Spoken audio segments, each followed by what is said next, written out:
Hello, dear listener.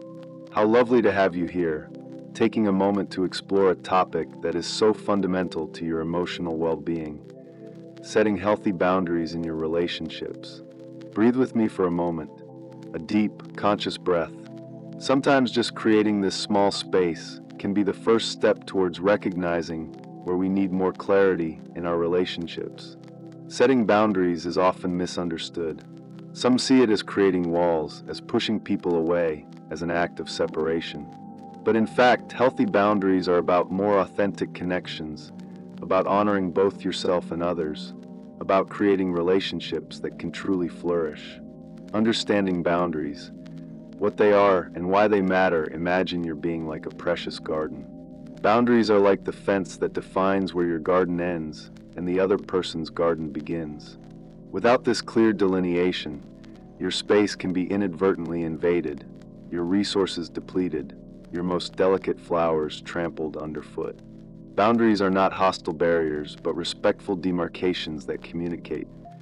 This is the space where I exist, I have needs, and I deserve care, just as you do in your own space. In practical terms, boundaries can refer to how you allow people to talk to you, how much of your time and energy is available to others, what kind of behavior you accept in your relationships, what level of emotional involvement is healthy for you, how your physical space and privacy are respected. When we grow up without models of healthy boundaries, setting them can seem strange, even wrong. Perhaps you were brought up believing that loving means always being available, that caring means always prioritizing others' needs above your own, that kindness means never saying no. These beliefs, although often well-intentioned, can create relational patterns that not only exhaust you, but also prevent the development of genuinely reciprocal and nourishing connections.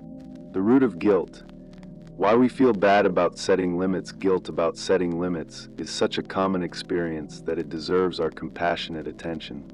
This guilt often has deep roots in our personal history and social conditioning.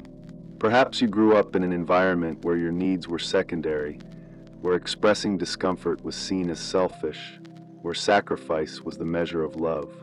Or perhaps you absorbed cultural messages that idealize self-sacrifice, especially for certain groups such as women, caregivers, or people in certain professional roles. The truth is that many of us have been conditioned to believe that our value is directly linked to our usefulness to others. The more we sacrifice, the more virtuous we are. This belief creates fertile ground for guilt to flourish when we begin to set healthy boundaries. There is also the genuine fear of losing connections. When we become accustomed to relationships based on unbalanced patterns, it can feel like setting boundaries will threaten the very foundations of those relationships. If I stop always being available, will I still be loved? If I say no, will I still be important to this person? Recognizing the source of this guilt is the first step towards transforming it.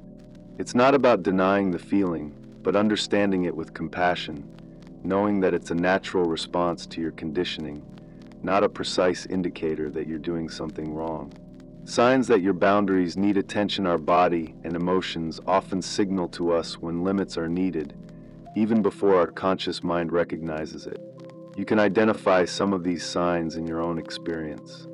Physical signs: muscle tension when interacting with or thinking about certain people, a feeling of tightness in the chest or stomach before specific encounters, disproportionate exhaustion after certain interactions, sleep disturbances related to specific relationships. Emotional signs: persistent resentment that is not resolved by reflection, anxiety when seeing someone's name in a notification, feeling of constantly walking on eggshells in a relationship, anger that emerges seemingly out of nowhere. Behavioral signs: consistently avoiding certain people or situations, procrastinating in responding to messages from specific people, feeling the need to emotionally prepare before interactions, seeking excessive validation from other people about your decisions. These signs are not indications that you are inadequate or that something is fundamentally wrong with you.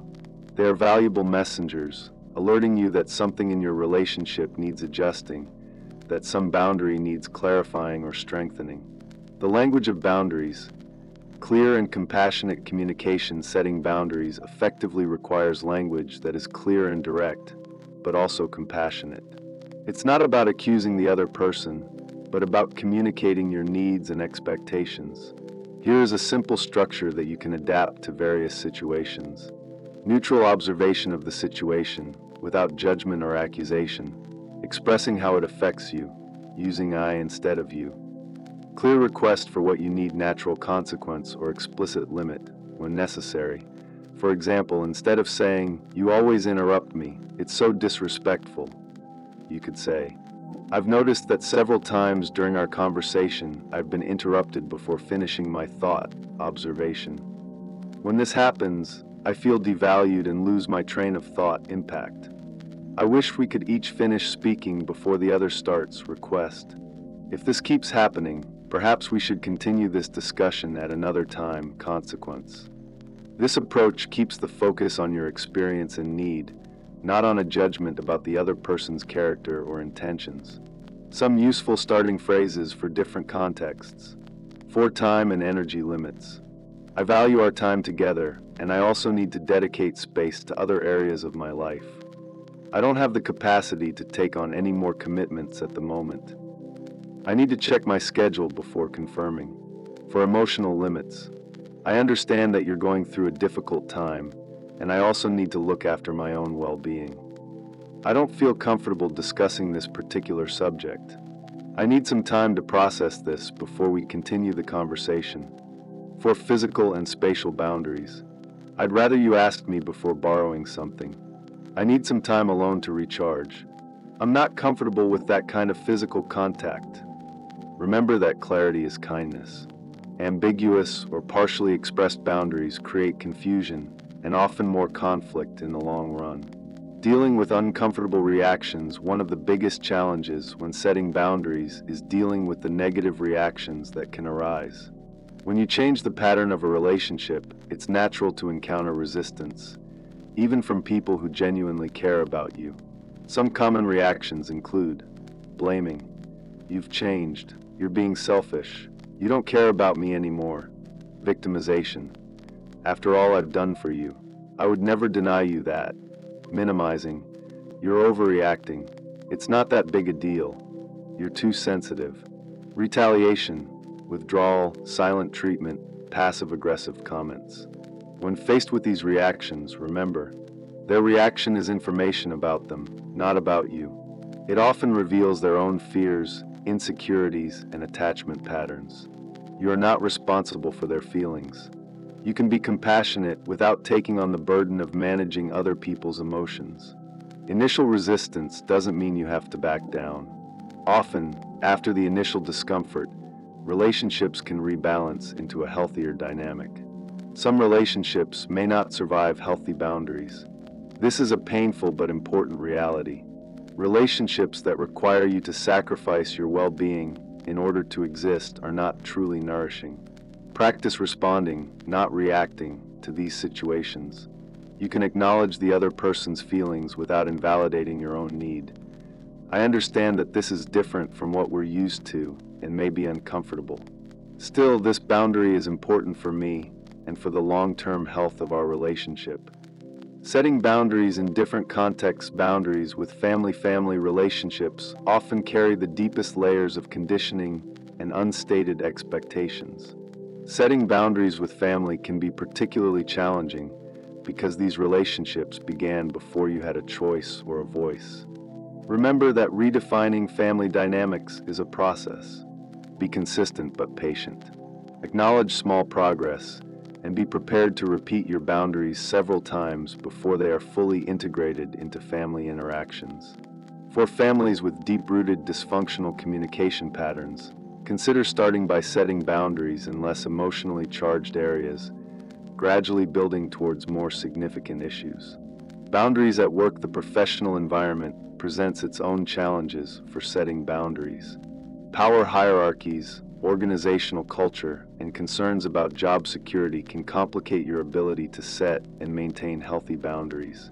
Useful approaches include identifying organizational policies and norms that support your boundaries, framing boundaries in terms of productivity and efficiency, proposing alternative solutions when setting a limit, documenting problematic situations, and, where appropriate, involving human resources, remember that setting professional boundaries not only benefits you, but often sets positive precedents for colleagues facing similar challenges. Boundaries in romantic relationships, paradoxically, it may be in the most intimate relationships that we find it most difficult to set clear boundaries.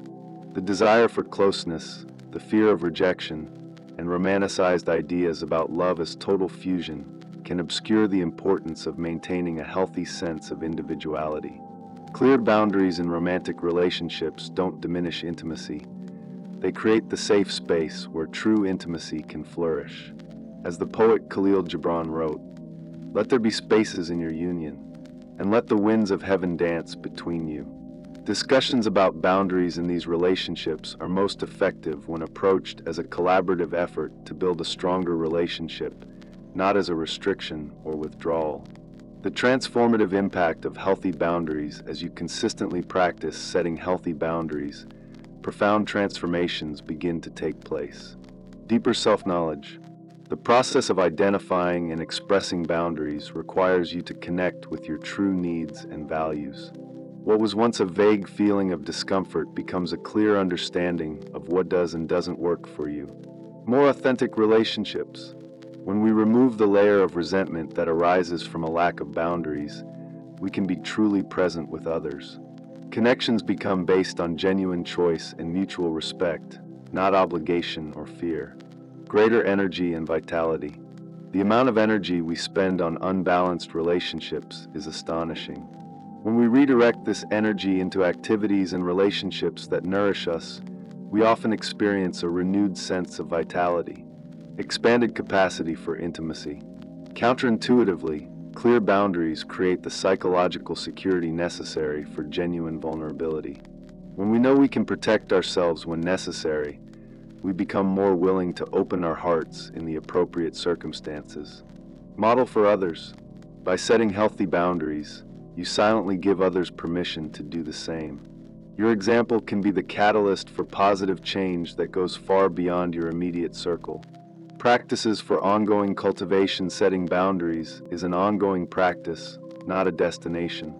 Here are some practices to support your journey. Regular body check-ins. Take moments to check how your body feels in different relationships and situations. Our body often signals boundary violations before our conscious mind recognizes them. Boundary journal. Keep a record of situations where you have successfully set boundaries and where you have encountered challenges. What patterns do you notice? Which relationships seem more difficult? This self-knowledge will inform your ongoing practice. Visualizing boundaries. Before challenging situations, visualize yourself setting boundaries clearly and calmly. Imagine the feeling in your body, the words you will use, and how you will remain centered regardless of the other person's reaction. Celebrate small victories. Setting boundaries, especially initially, takes courage.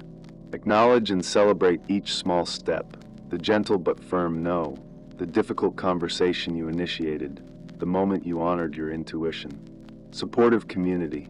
Seek out people who understand and respect the importance of healthy boundaries.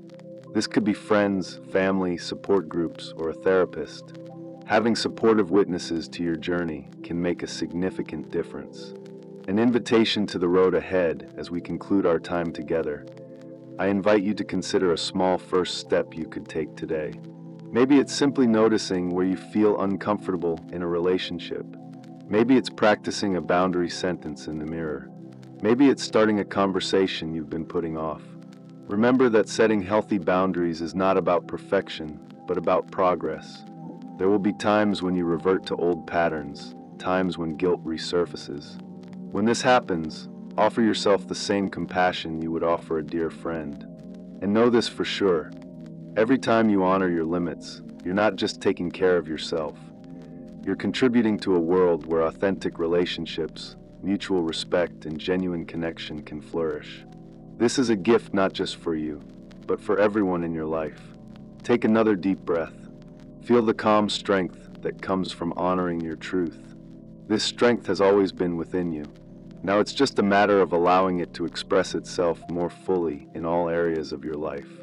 I am here, walking alongside you on this ongoing journey of self-discovery and growth.